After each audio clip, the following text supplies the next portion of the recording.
রক্ত দিয়েছি, আরো রক্ত দিব, তবু আল্লাহর জমিনে আল্লাহর কোরআনের বিরুদ্ধে কোনো আইন প্রতিষ্ঠিত করতে দিব না, দেব না, দেব না। নারায়ে তাকবীর, আল্লাহু আকবার। আল্লাহর জমিনে কোরআন বিরোধী সুন্নাহ বিরোধী আইন প্রতিষ্ঠাকর্তা তথাকথিত সেই নারী সংস্কার কমিশন যে রিপোর্ট দিয়েছে, সেই রিপোর্ট আমরা মানি না। তৌহিদি জনতা এই রিপোর্ট মানে না। এই জন্য আমরা এই সোহরাওয়ার্দী উদ্যানে এসেছি, যাতে রিপোর্ট প্রত্যাখ্যান করব এবং আমরা এই ইসলামের এই কোরআনের বিরুদ্ধে কোনো আইন যাতে বাংলার জমিনে আর না আনা হয়, সেজন্য আমরা সকল জনতা, তৌহিদি জনতা আজকে একসাথে হয়েছি, সোহরাওয়ার্দী উদ্যানে এসেছি। ভবিষ্যতে যদি কোনো ইসলাম বিদ্বেষী কোনো আইন এই সংসদে বাস্তবায়ন করতে হয়, তার বিরুদ্ধে আমরা রুখে দিব। সকল জনতা একসাথে আবার মাঠে ঝাঁপিয়ে পড়ব। রক্ত দিয়েছি, আরো রক্ত দিব, তবু আল্লাহর জমিনে আল্লাহর কোরআনের বিরুদ্ধে কোনো আইন প্রতিষ্ঠিত করতে দিব না, দেব না, দেব না। নারায়ে তাকবীর, আল্লাহু আকবার।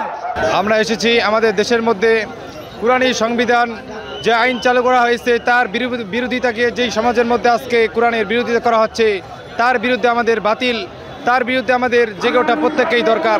যার কারণে আমাদের বাংলাদেশের সুদূর প্রসারী পঞ্চগড় জেলা থেকে আমরা অত্র রাজধানীতে ঢাকার মধ্যে অবস্থান করেছি, যাতে করে আমরা পুরো দেশের মধ্যে আমাদের রব্বুল আলামিনের কোরআনী হুকুম যেন আমাদের দেশের মধ্যে আমরা কায়েম করতে পারি এবং যেই সমস্ত বাতিল দুনিয়ার মধ্যে মাথাচাড়া দিয়ে উঠেছে তাদেরকে যেন আমরা দুমড়ে এই দেশের থেকে বিদায় করে দিতে পারি।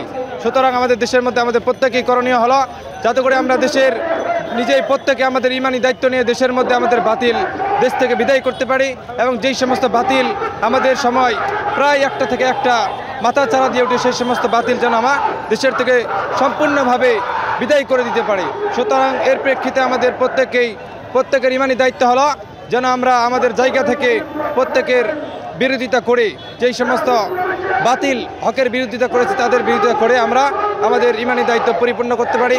এর প্রেক্ষিতে আমি বলবো আমাদের প্রত্যেককে আমাদের ইমানি প্রস্তুতি নেওয়া দরকার। আসসালামু আলাইকুম। ছাড়বেন নাকি?